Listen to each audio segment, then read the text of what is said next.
கெடுத்து அவளை தலையினால அடிச்சு அவளையும் கொன்னுட்டு பார்த்தான், ரெண்டு பேரும் ஒரே நேரத்தில் கொன்னுட்டோன்னு சொல்லிட்டு தானும் கூத்துக்கு போட்டு சென்றுட்டான். இன்னைக்கு பேப்பர்ல இருக்கு. நல்ல கவனிங்க, எங்க காம வெறி உண்டாகுதோ அங்க கொலை வெறி உண்டாகும். பாவத்துக்கு இருப்பிடமாய் பிறப்பிடமாக இருக்கிற இந்த பொல்லாத காரியத்தை இந்த லாமேக்கு புரிந்தாம இவர் பெருசா மனைவிகளே கேளுங்கள், என் சத்தத்துக்கு செவி கொடுங்கள். என்னமோ பெரிய இவர் என்னமோ ட்ரூத் பேசுற மாதிரி தான். நான் ஒருவனை கொன்று போட்டேன், இவனை கொண்டு போட்டேன். நான் நினைக்கிறேன், சொல்லல, ஆனா நான் நினைக்கிறேன் எவனோ ஒருத்தன் பெஞ்சாதியில ஒருத்தன் மேல கண்ணு போட்டான், இவன் கொன்னுட்டான். அல்லேலூயா. நல்ல கவனிங்க சபையா, இப்படித்தான் ஆரம்பிச்சது. இப்படித்தான் ஆரம்பிச்ச அந்த நேரத்தில் ஆண்டவருடைய திட்டங்கள் மாறத்தக்கதான ஒரு காரியம் நடந்தது. வாசிக்கலாம் 6வது அதிகாரம், ஆதியாகமம் 6வது அதிகாரம் 1வது வசனத்திலிருந்து வாசிக்கலாம். மனுஷர் பூமியின் மேல் பெருக துவக்கி, மனுஷர் பூமியின் மேல் பெருக துவக்கி அவர்களுக்கு குமாரத்திகள் பிறந்தபோது, அவர்களுக்கு குமாரத்திகள் பிறந்தபோது தேவகுமாரர் மனுஷ குமாரத்திகளை அதிக சௌந்தரியம் உள்ளவர்கள் என்று கண்டு, அதிக சௌந்தரியம் உள்ளவர்கள் என்று கண்டு அவர்களுக்குள்ளே தங்களுக்கு பெண்களை தெரிந்து கொண்டார்கள். நல்ல கவனிங்க, நல்ல கவனிங்க. உலகத்தில் ஒரு ஆபத்தான கட்டத்திற்கு வழிவகுத்து விட்ட அந்த லாமேக்கு, அவன் பிகினர், அவன் தான் ஆரம்பிச்சு வச்சான்.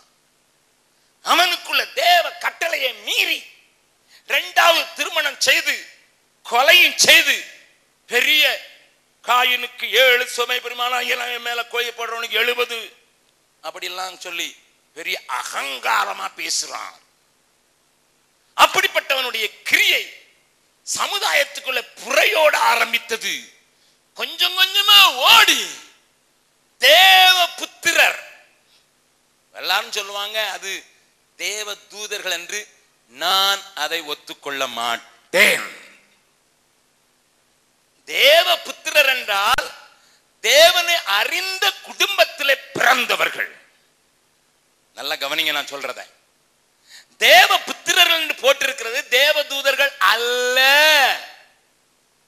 தேவனை வணங்கி தேவனுக்கு ஆராதனை செய்து தேவனை புரிந்து கொண்ட மக்களான அந்த குடும்பத்திலே பிறந்தவர்களை இங்கே தேவ புத்திரர் என்று போட்டிருக்கிறது.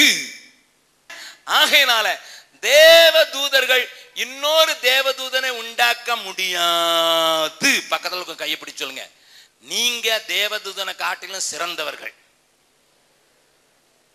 நீங்க 10 15 பெறலாம், அவன் ஒரு தேவதூதனை கூட பிறப்பிக்க முடியாது. அல்லேலூயா. அதனாலதான் நான் அடிக்கடி சொல்லுவேன், ஒரு பிசாசு இன்னொரு பிசாச உருவாக்க முடியாது. அல்லேலூயா. நம்ம பிசாசு இன்னொரு பிசாச உருவாக்குறதுக்கு முடியாது, ஏன்னா நான் விழுந்து போன தேவதூதன்.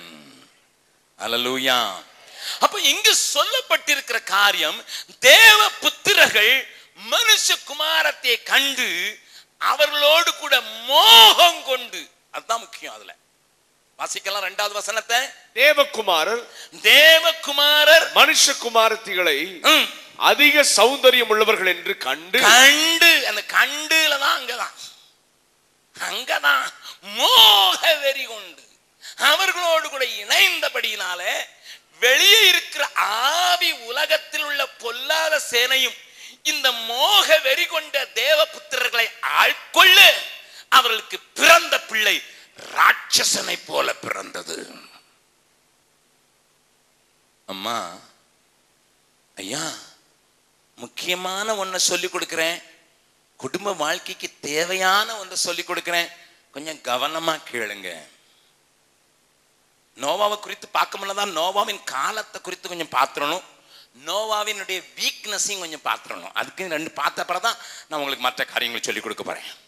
நோவின் காலத்துல ராட்சசர்கள் உண்டாவதற்கு காரணமாயிருந்தது என்ன?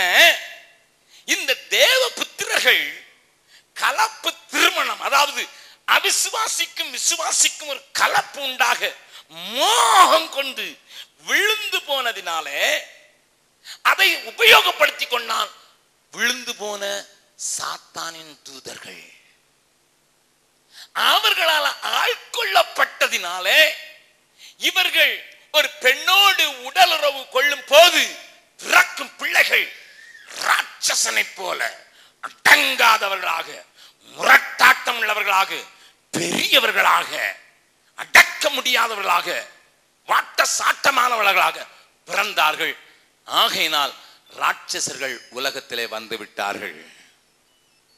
முதல்ல நான் சொன்னேன், மோகம் ஒரு மனுஷனை கொலைகாரனாக மாற்றி விடுவது எளிதாக நடக்கும்.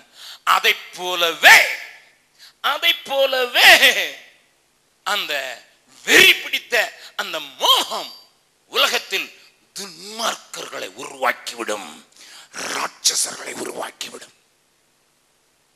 தேவ நோக்கம் சிதைக்கப்பட்டு, தேவ நோக்கம் கெடுக்கப்பட்டு, குடும்ப வாழ்க்கைகளிலே அவிசுவாசிக்கும் விசுவாசிக்கும் தொடர்பு ஏற்படுவதற்கு சத்துரு போடுகிற மோக வலையில் மாட்டிக்கொண்டவர்கள் ஏராளமான பேர். ஏன் சொல்லுகிறேன் தெரியுமா? இப்படிப்பட்ட ஒரு கொடிய காலம் உண்டாகிறதற்கு இன்றைக்கும் வாய்ப்புண்டு, அன்றைக்கும் இருந்தது. அதனால் தான் ராட்சசர்கள் பூமியில பெருக தொடங்கிவிட்டார்கள்.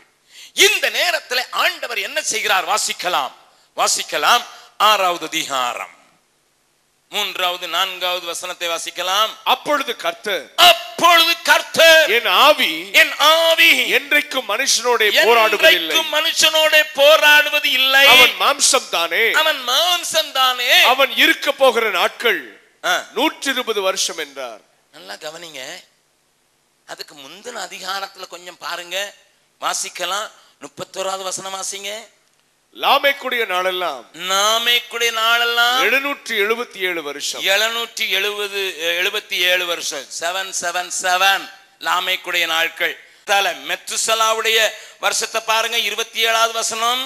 மெத்துசலாவுடைய நாளெல்லாம் 969 வருஷம். 969 வருஷம். 20வது வசனத்தை வாசிங்க. யாரேதுடைய நாளெல்லாம் 962 வருஷம். என்ன யாச்சி? 14வது வசனத்தை வாசிங்க. கேனானுடைய நாளெல்லாம் 910 வருஷம். 17வது வசனத்தை வாசிங்க. 17. மகலாயலுடைய நாளெல்லாம் 895 வருஷம். எல்லாம் 800 வருஷம் 900 வருஷம் உயிரோடு இருந்தான். ஆண்டவர் இப்ப என்ன சொல்றாரு? 120 வருஷம். என்ன சொல்றாரு? மனுஷருடைய நாள். God put a big hammer. Dumb. நீ 900 வருஷம்லாம் இருந்தது போகும். நீ மிஞ்சி போன எத்தனை வருஷம்? 120. ஏன் பாவம் மட்டும் இல்ல, மோகம். That is the thing which shortens the life span of man. நல்லா கவனிங்க ஐயா, நல்லா கவனிங்க அம்மா, நல்லா கவனிங்க. இதுக்கு பிறகு மோசே சொல்றான், மனுஷனுக்கு உயிரோடு இருக்கிற நாட்கள் எவ்வளவு? 70. பலத்தின் மிகுதியினால 80. அப்ப 120 கீழே போயிடுச்சு. பக்கத்துல கையை பிடிச்சு சொல்லுங்க. 120 கீழே போச்சு. மோகம் பெருக 30 அவுட்டு. எதுக்குயா திடீர்னு பரிசுத்தம் பேசினா? இதுக்கு தான். உன் ஆயுசு நாட்களை நீனே ஏன்பா கெடுத்துக்கிடுற? சகோதரா சகோதரியே, முன்னாலெல்லாம் என்னைய போல இருக்கும் போதே 60 வயசு வந்த பிறகுதான் நர கொஞ்சம் வந்துச்சு. ஆனா இப்ப 20லயே நர. கேட்டா அன்னைக்கு கிடைச்ச மாதிரி சாப்பாடு கிடைக்கல பிரதர். அன்னைக்கு கிடைக்கிற மாதிரி சாப்பாடு கிடையாது. இப்போ உனக்கு கண்ணுக்கு நிறைய சாப்பாடு, அதனால தான் வயிற்றுக்கு சாப்பாடு சரியில்லை. அதனால 20 பிஞ்சிலேயே பழுத்துட்டு பிரதர். அது தலையில தெரியுது பிரதர். போன மாதத்துக்கு முந்தின மாதம் பத்திரிகையில செய்தி வந்தது, பாடத்திட்டங்கள்ல 5 வயசுலயே செக்ஸ் எஜுகேஷன் சொல்லி கொடுக்கணும். நீங்க படிச்சீங்களோ இல்லையா தெரியல. சிபிஎஸ்சின்னு சொல்ற ஒரு சிலபஸ்ல எத்தனை வயசுல உடலுறவை குறித்து சொல்லி கொடுக்கணுமா? 50 வயசானாலும் தாத்தாவுக்கு தெரியாம இருந்துச்சு. இப்ப 5 வயசுலயே அதை சொல்லி கொடுக்க வேண்டிய சூழ்நிலைக்கு தள்ளப்பட்டு விட்டோம். உலகம் மோசமா ஆயிட்டா? சொல்லுங்க, பக்கத்துல சொல்லுங்க. உலகம் ரொம்ப மோசமா போச்சு. நல்ல கவனிங்க. இப்படிப்பட்ட காலத்திலேயே இப்படி 900 மனுஷன் ஜீவிக்கக்கூடிய மனுஷனுடைய ஆயுஷ் நாட்கள் 120 போக, மனுஷனுடைய அக்கிரமம் மிகுதியான நாட்களிலே அங்கே ஒரு மனுஷன் இருந்தான். அவனை குறித்து வேதம் சொல்கிறது பார்க்கலாம். 9வது 10வது வசனம். நோவாவின் வம்ச வரலாறு. நோவாவின் வம்ச வரலாறு. நோவா தன் காலத்தில் இருந்தவர்களுக்குள்ளே, நோவா தன் காலத்தில் இருந்தவர்களுக்குள்ளே நீதிமானும் உத்தமனுமாயிருந்தான். நீதிமானும் உத்தமனுமாயிருந்தான். நோவா தேவனோட சஞ்சரித்துக் கொண்டிருந்தான். கரங்களை தட்டி ஆண்டவர் மகிமைப்படுத்தலாமா? ஹல்லேலூயா, ஹல்லேலூயா. எல்லாரும் உலகத்தின் இச்சை, மாம்சத்தின் இச்சைக்கு தன்னை விட்டு போட்டிருந்த போது நோவா என்கிற ஒரு மனுஷன் இருந்தான். அவன் மேல் கர்த்தருடைய கிருபை இருந்தது. ஏனென்றால் அவன் கர்த்தரோடு சஞ்சரித்துக் கொண்டிருந்தான். அழகாக சாராள் நவரோஜ் ஒரு பாட்டு பாடினார்கள். கர்த்தரோடு இசைந்தே நடந்தேன், கிருபை சமாதானம் இந்த கர்த்தரோடு இசைந்தே நடந்தேன், கிருபை சமாதானம் இந்த இதுவரை வழி காட்டி நடத்தினார், இன்னமும் காத்து கொள்வார். இதுவரை வழி காட்டி நடத்தினார், இன்னமும் காத்து கொள்வார். எனக்கே இனி பயமே, எந்தன் இயேசு என் துணையே, என் துன்ப நேரத்திலே இயேசுவே என்னோடிருப்பார்.